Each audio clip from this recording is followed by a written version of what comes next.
Viral di media sosial video seorang gadis tak sengaja ketemu ayahnya saat perjalanan mudik.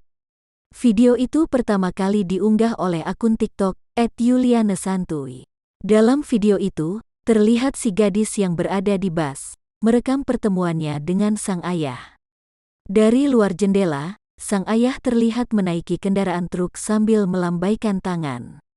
Hingga artikel ini tayang, video itu ditonton sampai 9,5 juta orang.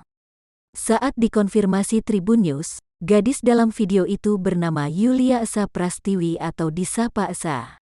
Esa membenarkan, itu videonya saat tak sengaja bertemu dengan sang ayah pada hari Rabu, tanggal 14 April tahun 2021. Ia mengatakan, saat itu sedang dalam perjalanan mudik dari Jombang, Jawa Timur menuju Sragen, Jawa Tengah. Saat perjalanan naik bus ini, Esa ditemani adiknya, tak sengaja melihat truk sang ayah di Jalan Raya Nganjuk, Jawa Timur. Terus saya telepon ayah, saya kasih tahu kalau saya abis nyalip truknya pas naik bus. Ceritanya kepada Tribun News, Jumat tanggal 7 Mei tahun 2021.